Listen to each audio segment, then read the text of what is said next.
सब है। यह बात उस समय की है जब मेरी उम्र 17 साल की थी। हम जॉइंट फैमिली में रहते थे। मेरे पापा के 4 भाई थे और मेरे पापा सबसे छोटे थे। उन सब की औलादें जवान थी और सब अपने अपने घरों के हो गए थे। सबके यहाँ बेटियां थी, लेकिन मैं उस खानदान का इकलौता बेटा था। इसी वजह से सबका लाडला था। खानदान का इकलौता बेटा होने की वजह से सब मुझे बहुत प्यार करते थे और सब मेरे नखरे उठाते थे। मेरे सारे चाचा मुझे ऐसे प्यार करते थे जैसे मैं असल में उनका अपना बेटा हूँ। मेरे मुंह से निकली कोई भी ख्वाहिश 2 मिनट में ही पूरी कर दी जाती थी। पर उस घर में एक इंसान ऐसा था जिसने मेरे साथ फिलहाल तो क्या आज तक मुझसे प्यार से बात तक नहीं की थी, जिसने मुझे कभी प्यार भरी नजरों से भी नहीं देखा था, जो मेरा इतना ख्याल भी नहीं रखती थी जितना ख्याल रखना मेरे लिए उनका हक बनता था। उसने कभी मेरी हिम्मत तक नहीं बढ़ाई, कभी मुझे यह तक नहीं कहा कि मैं इसके लिए हूँ, और वह थी मेरी माँ। मेरी माँ मेरे साथ सौतेले बेटे जैसा सलूक करती थी। मैं पढ़ाई में अच्छा था, हर बार फर्स्ट आता था, फिर भी वह मेरी तारीफ नहीं करती थी। कोई भी अच्छा काम करता तो भी वह मुझसे गुस्सा ही रहती थी। पापा भी अक्सर उनको समझाते थे कि ऐसा क्यों करती हो। सब रिश्तेदार भी कहते हैं कि इस औरत को अपने बेटे की कदर ही नहीं है। एक दिन मेरी माँ ने तंग आकर सबके सामने कह दिया कि हाँ, मैं एक बेटे की माँ हूँ, तो क्या करूँ, इसमें कौन सी बड़ी बात है। तुम लोगों के घर में सिर्फ बेटियां हैं, इसलिए तुम्हारे लिए यह बात बड़ी होगी, मेरे लिए कोई भी बड़ी बात नहीं है। तुम लोग को इतना एहसास है तो तुम कर लिया करो इसकी फिक्र, लेकिन मुझे मेरे हाल पर छोड़ दो। मैं आज तक अपनी माँ को कोई बदतमीजी नहीं की थी, उसके खिलाफ जाकर कोई काम नहीं किया था, फिर भी उसका रवैया मेरे साथ ऐसा क्यों था, मेरी यह बात बिल्कुल भी समझ में नहीं आती थी। मुझे यह भी पता कि एक बार मेरे पापा ने मेरी माँ से जबरदस्ती डिवोर्स भी ले ली थी, लेकिन फिर उन्होंने दोबारा शादी की थी। माँ ने मुझे इस बात की वजह तक नहीं बताई, वह मुझे अपने दुख तक नहीं बांटती थी, पर वह तो मेरी माँ थी। मैं फिर भी उनसे मोहब्बत करता था। एक चाचा का रवैया भी सबके साथ बहुत ज्यादा बुरा था, लेकिन वह तो सबके साथ ही ऐसी थी और हम जानते थे कि वह है ही ऐसी। लेकिन मेरी माँ मेरे कजिन्स के साथ अच्छे से पेश आती थी, पर मैं उनका अपना बेटा था, लेकिन मुझसे प्यार नहीं करती थी। मैं उनकी मोहब्बत के लिए तरसता रहता था। इसके अलावा हर रात मेरी माँ मुझे एक जहर जैसा कड़वा शरबत पिलाती थी। यह काम हुआ मेरे बचपन से ही कर रही थी। उन्होंने एक दिन भी लांग नहीं की थी। पहले मैं छोटा था, उनकी बात मान लेता था, पर मुझे उनका यह रवैया बिल्कुल भी समझ में नहीं आता था कि आखिर वह मुझको यह शरबत क्यों पिलाती थी। बस यही एक काम था जो वह मेरे लिए करती थी, और रात को मेरे कमरे में मेरे लिए वह शरबत लेकर आया करती थी और उस वक्त तक मेरे पास ही बैठी रहती थी जब तक मैं बस उस शरबत को पी नहीं लेता। एक दिन वह शरबत पीने से मेरी तबीयत बहुत खराब हो गई। रात को मेरे पेट में बहुत दर्द हुआ। सब घर वाले बहुत परेशान हो गए और मुझे रात को ही डॉक्टर के पास ले जाया गया। डॉक्टर ने कहा कि आप जो भी पी रहे हैं उसे अब ना पिए। फिर अगली रात मैंने अपनी माँ को वह शरबत पीने से मना कर दिया। अपनी सेहत के बारे में भी बताया, पर वह नहीं मानी, जैसे उनको मेरी कोई फिक्र ही नहीं थी। क्या हुआ जान नहीं जाती थी कि मैं रात को ही अस्पताल में वापस आया हूँ।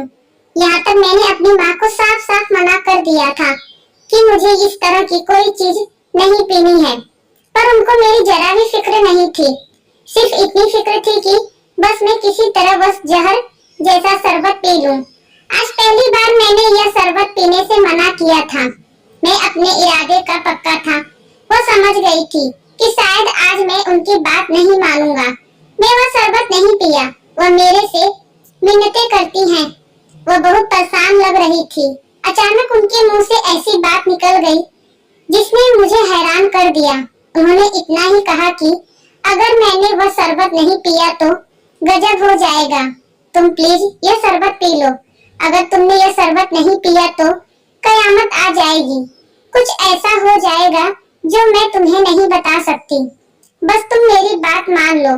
पर मैं नहीं माना। वह रोते हुए मेरे कमरे में चली गई।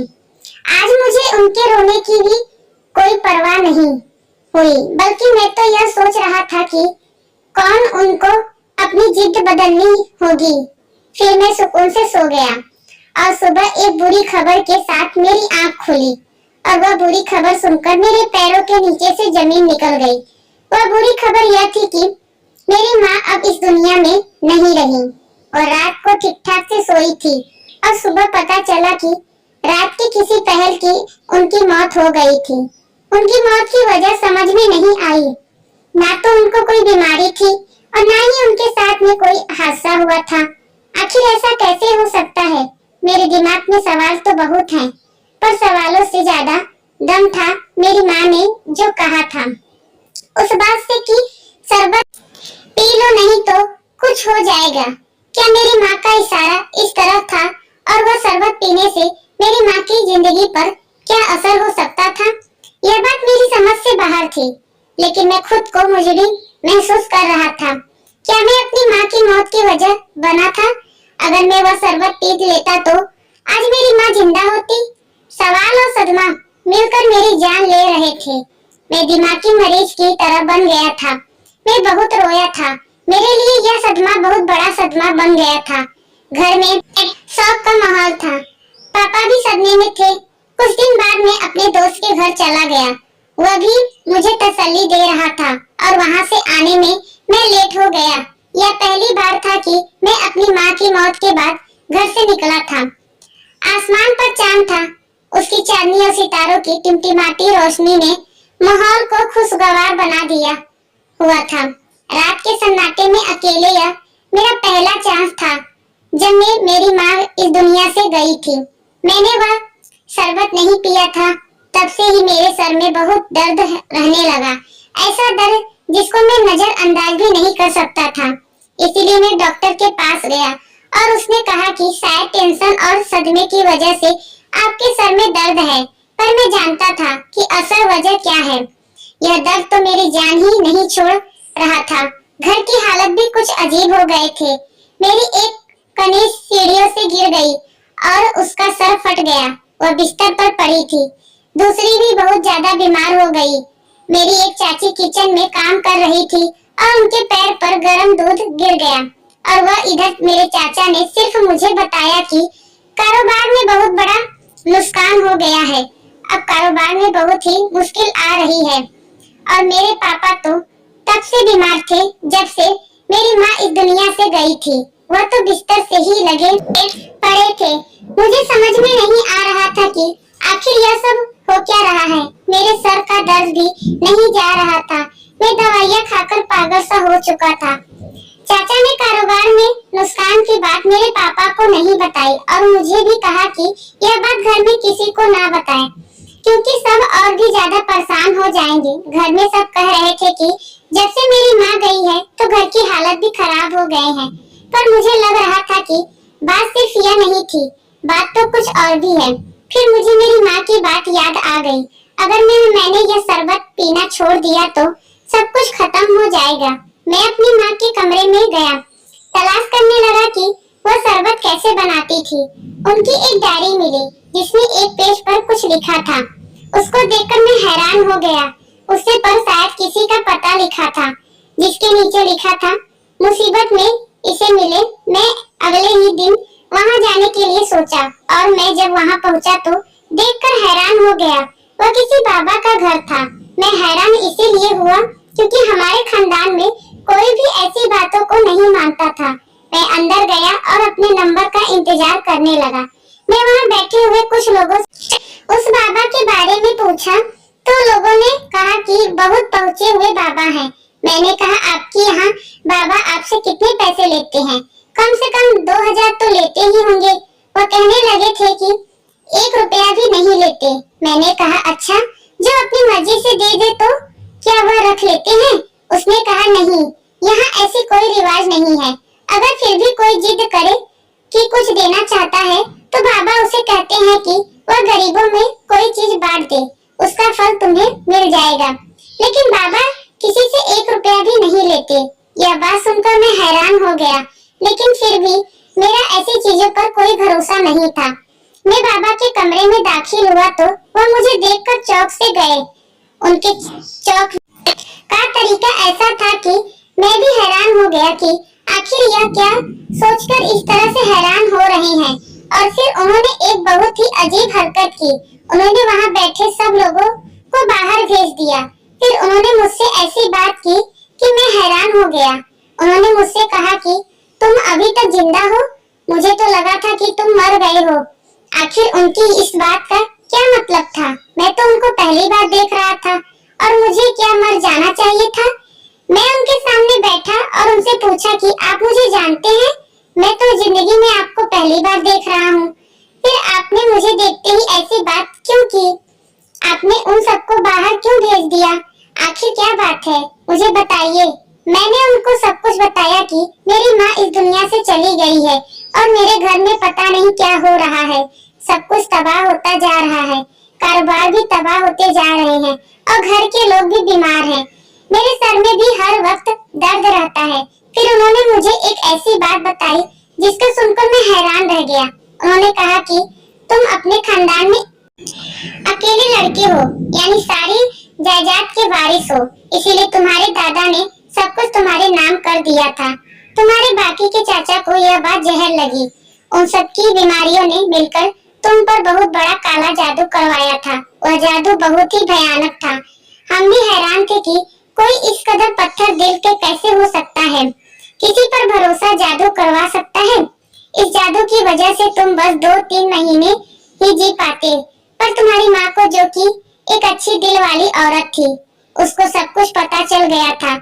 उसने तुम्हारे बाप को बताया तो उन्होंने झगड़ा हो गया और तुम्हारे बाप ने गुस्से में आकर तुम्हारी माँ को डिवोर्स भी दे दी थी। जब तुम्हारे बाप को अपनी गलती का एहसास हुआ तो उन्होंने तुम्हारी माँ से दोबारा शादी कर ली। एक दिन तुम्हारी माँ तुम्हारे बाप को मेरे पास लेकर आई। मैंने उनको सब कुछ बताया, लेकिन उन्होंने फिर भी विश्वास नहीं हुआ। और फिर तुम्हारी माँ ने मुझे हाल पूछा। तब से मैं तुम्हारी माँ को जानता हूँ। मुझे तुम्हारी माँ की बात का यकीन था। मैंने उसे जादू को तोड़ तो किया, पर वह जादू बहुत ताकतवर था। यह जादू सिर्फ तुम पर जब तक इस असर करेगा जब तक तुम 18 साल के ना हो जाते, लेकिन तब तक तुम्हें वह रोज मंत्र वाली जड़ी बूटी वाला शरबत पीना था। यह जड़ी बूटी वह मुझसे ही ले जाती थी और तुमने वह नहीं पिया। इसीलिए सबसे पहले उस जादू का असर तुम्हारी माँ पर हुआ, क्योंकि वही थी जिसकी वजह से जादू रुका हुआ था। और फिर तुम पर भी उसका धीरे धीरे असर होने लगा। मैं हैरान होकर पूछा कि यह जादू मुझ पर मेरी चाची ने करवाया है, तो फिर उन पर परेशानियां क्यों आ रही है? तो बाबा ने बताया क्योंकि अब यह जादू खत्म होने वाला है, इसलिए उन लोगों पर भी इसका असर हो रहा है। अभी तुम्हारे 18 साल होने में 1 महीना और बाकी है। बस तब तक तुम वह शरबत पीते रहो और उसके बाद उस जादू का असर खत्म हो जाएगा। तुम्हारी माँ तो अब वापस नहीं आ सकती, पर शायद तुम्हारी जान बच जाएगी। वह इसीलिए तुम पर शक्ति रखती थी ताकि तुम उससे डर कर रहो और उसकी बात मानो, वरना वह तो तुम्हें रोज ऐसा कड़वा शरबत पीने तक मजबूर क्यों करती। फिर जब मैं वहाँ से वापस आया तो मैं बहुत दुखी था। मैंने अपनी जिद में आकर अपनी माँ को खो दिया। एक बार भी नहीं सोच सकता था कि माँ तो माँ होती है, उसकी मोहब्बत कभी कम नहीं हो सकती। मैं अपने पापा को यह बात बताया, लेकिन मेरे पापा अभी भी यह बात मानने को तैयार ही नहीं थे कि उनका खानदान ऐसा कर सकता है।